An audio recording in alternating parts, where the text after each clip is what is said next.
Assalamualaikum warahmatullahi wabarakatuh. Kembali lagi di channel Cinarita Nusantara.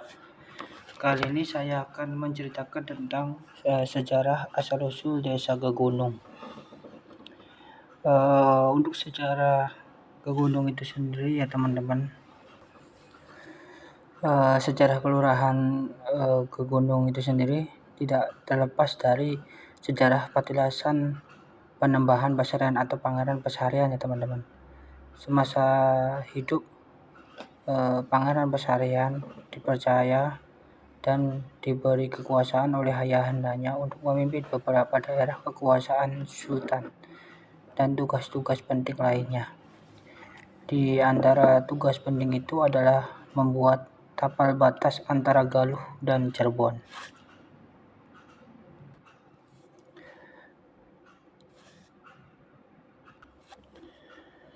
Dalam menjalankan tugas tersebut, dikawal oleh pasukan dan bini sepuh serta dibekali senjata cis atau keris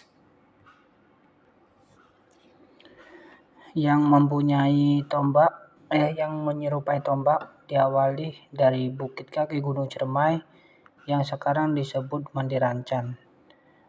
Dia menancapkan senjata cisnya terus ke arah utara dan akhirnya sampailah di suatu daerah yang tanahnya ngegunduk menyerupai gunung yang sekarang dinamakan Desa Gegunung.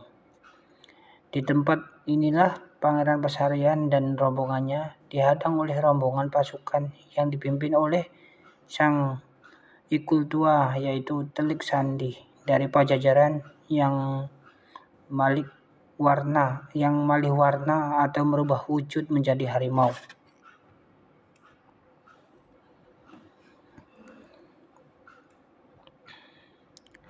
Maka terjadilah peperangan, namun setelah harimau tersebut mengetahui jika Pangeran Pasarian adalah putra mahkota Sunan Gunung Jati, yang notabene termasuk cicit Prabu Siliwangi, maka peperangan segera dihentikan. Pada akhirnya, sang ukul tua berkenan tunduk pada Pangeran Pasarian.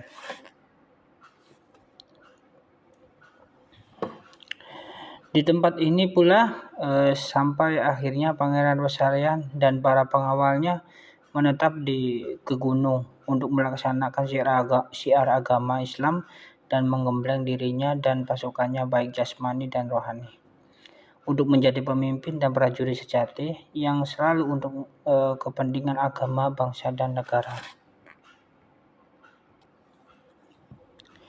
Pangeran Pasarian juga sering mengadakan pertemuan-pertemuan di pinggir sungai Cipager dengan para ki gede dan tokoh-tokoh kesultanan untuk membahas strategi yang mengancam atau mengganggu Kesultanan Cirebon.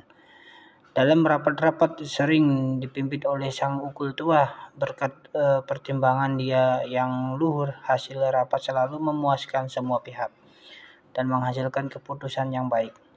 Sampai akhirnya sang ukul tua bergelar Ki Buyut Timbang Luhur, dan seorang yang menyediakan perlengkapan dalam rapat-rapat diberi gelar Ki Buyut Serana.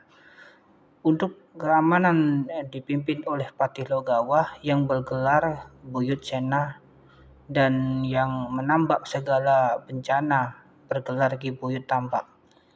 Seorang juru sidang yang sangat adil diberi gelar Ki Buyut Pasidangan. Adapun tempat rapat-rapat diberi nama Pendopo Agung, bekas goresan cis yang membentang dari selatan utara membentuk sungai yang diberi nama Sungai Cipager.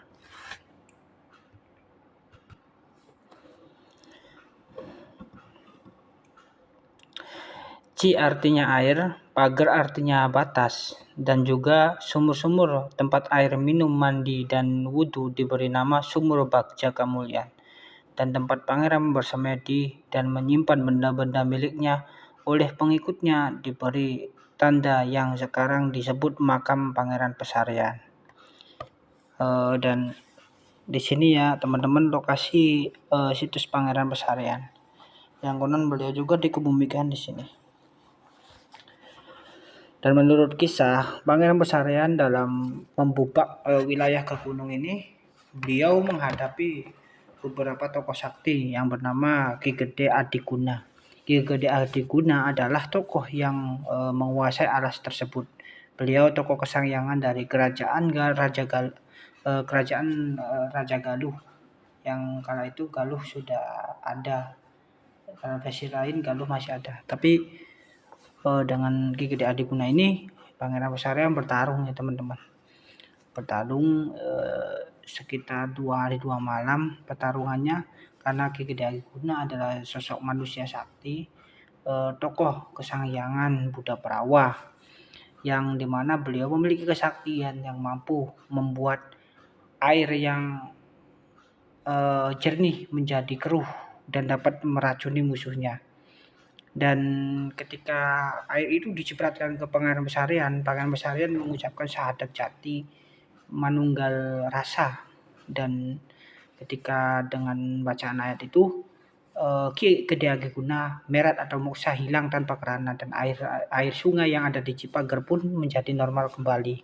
Dan wilayah ini damai sampai sekarang, dihuni oleh masyarakatnya yang makmur, gemah ripah roh Cinawi dalam kepemimpinan Pangeran Besarian atas wilayahnya, daerah Desa Kukuno. Semoga cerita ini manfaat untuk teman-teman semua, dan kurang lebihnya mohon maaf bila ada kesalahan dalam saya bercerita. Semoga ini menambah wawasan buat sedulur semua.